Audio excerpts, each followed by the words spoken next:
Good afternoon. I am Barb Collins-Craft, Chairman of District 5. I am honored to speak on a great American artist and one of our own from Minot, North Dakota, Walter Piehl Jr. That's a Jim dandy, Walter's grandfather, John Piehl, used to say when something was deserving of the highest accolade. Walter changed things from being a skittish colt when he entered Concordia College in 1960 to becoming a Triple Crown Instructor of Art at Minot State University for 45 years. Walter has led droves of artists into a new arena called Western Americana art. This master painter, by promoting and announcing rodeos, has given many cowboys and cowgirls a start in the sport. Working with the North Dakota Cowboy Hall of Fame, he has brought statewide and national recognition to our Western heritage. In 2018, Minot State University named their new art gallery at the Northwest Art Center in his name, the Walter Piehl Jr. Gallery. Walter was raised on a hard-scramble small grain and beef cattle farm in Marion, North Dakota. Walter Sr. became a buyer for slaughter horses after World War II. Through that, he eventually partnered with Olaf Berg of Catherine, North Dakota in the 1960s, supplying bucking horses and bulls and producing NDRA, RRA, and open rodeos under the name of Dakota Rodeo. Following in his father's footsteps, Walter was not only involved with rodeos, but 100% he was an artist. Walter's wife, Becky, is the true sweetheart of the rodeo, always there and a dedicated professional. His sons were by his side as he taught them to ride and rope, his daughters always helping. No wonder in 1997, the North Dakota Cowboy Hall of Fame appointed him to the board of directors, taking the seat of founding member Dr. George Christensen. It has been stated that Walter Piehl Jr. rode bareback horses. He wishes to set the record straight, and I quote his words. I got on some bareback horses and bulls, but it was obvious I was no rough stock rider. I started announcing rodeos in the early 1960s, and that was my calling. When I wasn't announcing, I was behind the chutes flanking rough stock. I announced rodeos for over 30 years, mostly in North Dakota and some in Minnesota, South Dakota, and Manitoba. I team roped, was president of the Rough Rider Rodeo Association for 15 years in the 1980s and 90s, and was on the board of directors of the North Dakota Cowboy Hall of Fame for 19 years. I went to college to see something besides haystacks. I studied art at Concordia College in Moorhead, Minnesota, University of North Dakota, and the University of Minnesota. Rodeo gave real meaning to the life of my extended family, me, and my art. That's a Jim dandy. I would have to say that Walter Piehl Jr., he is most deserving to be in the North Dakota Cowboy Hall of Fame. And true to form, as we're up here enjoying this in our wonderful cold weather, Walter is down in Arizona selling art and at an art show. Thank you very much.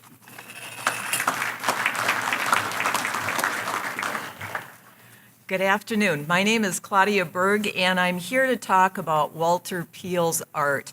As a friend and a fellow artist, he's been fun to watch over the years as he evolves with his art. That his professors in college told him to paint what was important to him, and they always encouraged him to keep painting his horses and his cowboys and his rodeos. That he was recognized early on as having great drawing talent, and over the years his painting is what has really matured and still sticking to his rodeo and horse roots. That Walter's path evolved in a different way from traditional painting, that he was influenced by a couple of groups called the German Blue Rider movement and the Italian Futurists. And they were really rebels in the early 1900s in Europe. And Walter really picked up on that and was very much influenced by their techniques of trying to create movement on canvas. And that's very much what Walter is known for, is the power and the movement of not only the horses, but the rodeo stock and the cowboys that are typically flying through the air.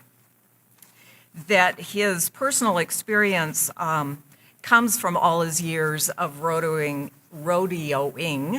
and also he told me a story once that he saved all his children's drawings when they were little kids, And over the years, he took those drawings and he tore them up and included them in his collages in his paintings. So his family has always been near to him through all his years of spending time in the studio with his paints. That he's also known for, when you look at his paintings, that repeated image of heads and arms and legs. And I really looked at that and I thought of it as kind of fractured film footage of really showing the motion over several seconds of an event. And it's you don't see that in any other kind of Western art, that I think he is a very unique artist for representing the rodeo and Western way of life. That recently, he's also been acknowledged for many kind of career accomplishments. That 45 years of teaching at Minot State, when they opened the new Northwest Arts Center, it was named Walter Piehl Gallery, and the majority of his work is also going to be permanently housed there. So it's in good hands for future generations. That as a teacher, he thought of his career as painting as part of his efforts, but as much of his interest and concerns were for his students and the mentors that he influenced for decades. He will live long with all the students he has had at Minot State and through out North Dakota as well. That not only was Walter recognized in North Dakota, but in 2008, he was a recipient of the Bush Foundation Enduring Vision Award. He is one of only 9 recipients to receive that recognition, and it's a prestigious acknowledgement of an impressive career. Walter was also commissioned by Governor Burgum to create a painting to commemorate his 2017 inauguration. He used a large pull-down classroom map of North Dakota as his canvas, and a bison commands your attention with mixed media, the early historical images of North Dakota. And that painting currently hangs in the governor's office. He was also recently commissioned to create 10 paintings for the Northern Plains National Heritage Area depicting the life on the Missouri River in the early 1800s. As a fellow Minoter and a UND art student, it's been a pleasure and an honor to be part of this nomination process in the Arts and Education category. No one has brought greater attention and acclaim to rodeo and cowboy culture in North Dakota than Walter Piehl Jr. He's an artist who paints with his soul and his saddle. Thank you very much.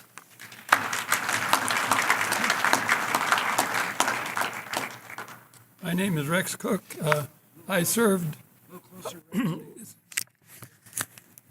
several years on the North Dakota Arts Council with Walter, and we had a good time on the council. He was very modest in his accomplishments, yet he did a great many things.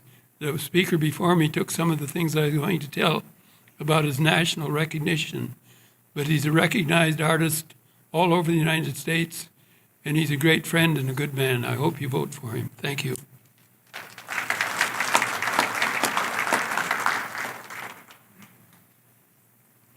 Wow, woo-haw, gee-law. Can anybody give me a yee?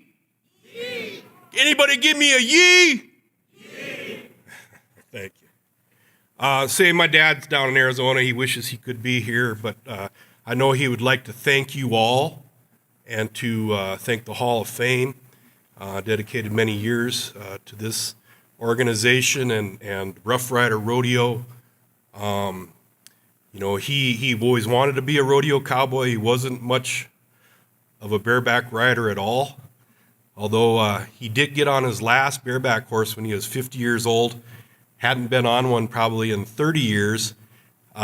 He was announcing a rodeo up in Belcourt. They were short of bareback riders. It was his birthday on August 1st day. He borrowed a bareback rigging that was way too small. I think he got like 3 fingers into it.